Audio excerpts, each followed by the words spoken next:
নমস্কার বন্ধুরা, মালতী কিচেনে তোমাদের সবাইকে স্বাগত। আজ দারুণ স্বাদের মুচমুচে বড়া নিয়ে এসেছি। এটা হচ্ছে ধনেপাতার বড়া, খুব টেস্টি। তো বন্ধুরা দেখো আমি কিভাবে ধনেপাতার বড়াটা বানাচ্ছি। তো এটা একজন আমার কি বলবো পাশের বাড়ির থেকে দিয়ে গেছে, তাদের গাছের ক্ষেতের ধনেপাতা। অনেক দিন হয়ে গেল, শুকিয়ে যাচ্ছে। তো শ্বশুর মশাইকে বলেছি একটু বেঁচে রাখতে, আর ছেলেকে বলেছি একটু ডাল ভিজিয়ে রাখতে। তো ধনেপাতার বড়ার জন্য এখানে আমি মসুরির ডাল নিয়ে নিয়েছি, কটা কাঁচা লঙ্কা দিয়ে দিয়েছি। এবার ডালটাকে একটু বেটে নেব।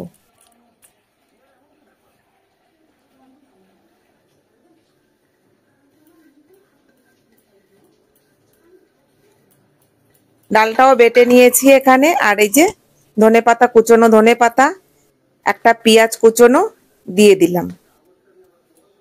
আমি ডাল বেটে নিয়েছি, এখানে বেসন দিয়েও করা যায় বা একটু ময়দা দিয়েও করা যায়, চালের গুঁড়ো দিয়েও করা যায়।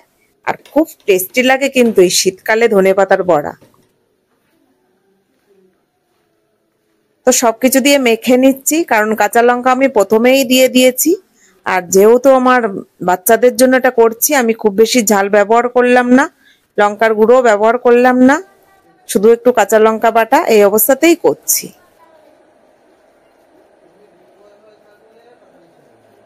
ভালো করে একটু মেখে নেব।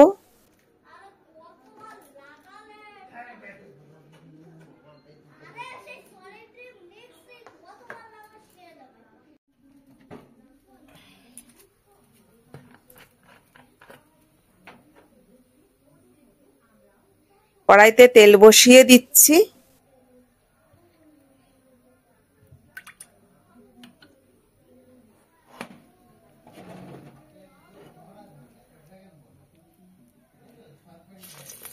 এবার এক এক করে বড়াগুলো তেলের ওপরে ছেড়ে দেব।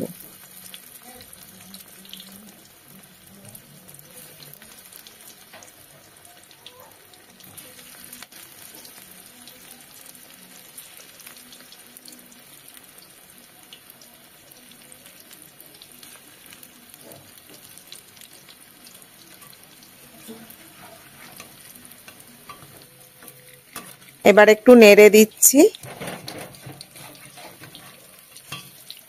আহা হা, সুন্দর একটা গন্ধ বেরোচ্ছে।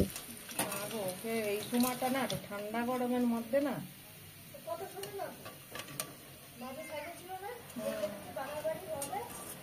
এবার কিছুটা তুলে নিচ্ছি। আমি বড়া ভাজছি আর আমার পাশ দিয়ে আমার বেবি সোনা ঘোরাঘুরি করছে, আর বড় ছেলে বলছে যা নিয়ে আয়। মানে ভেজে আর ছাড়তে পারছি না, মানে উঠিয়ে উঠিয়ে নিয়ে যাচ্ছে। আর অলরেডি আমার শ্বশুরমশাইকে খেতে দিয়ে দিয়েছি, উনি অনেকক্ষণ ধরে অপেক্ষা করছে, অনেক দেরি হয়ে গেছে। আর বিশেষ করে বড়াটা খেতে গেলে আগেই খেতে হয়, সেই কারণে দিয়ে দিয়েছি। আর এই যে সাথে দুটো লঙ্কা ভেজে নিয়েছি, কারণ এই তোমাদের দাদা ভাই বা আমি একটু বড়ার সাথে একটু লঙ্কা ভাজা, কাঁচা লঙ্কা হলেও ভালো হয়, কিন্তু ফ্রেশ কাঁচা লঙ্কা হলে ভালো হয়। কিন্তু যেহেতু কেনা লঙ্কা, সেই কারণে। আর এই যে লাল লঙ্কাটা দিলাম, ধানি লঙ্কা, আমার গাছের লঙ্কা, ওটা দিয়ে দিয়েও আমি খাবো। আর দাদা ভাইয়ের জন্য এই দুটো লঙ্কা। আমি একটা আগে খেয়ে নি, বেশ সুন্দর হয়েছে, মুচমুচ হয়েছে, কিন্তু আমি সব ভয়েস দিতে পারি না, কারণ অলরেডি আমার ঘরে টিভি চলে সব সময়। তো বন্ধুরা, ধনেপাতা আছে, আনো, বানাও, খাও, ভালো লাগবে। আর ভিডিওটা ভালো লাগলে লাইক, কমেন্ট, শেয়ার, সাবস্ক্রাইব করে দিও। দেখা হবে পরের ভিডিওতে। ভালো থাকো, সুস্থ থাকো, ধন্যবাদ।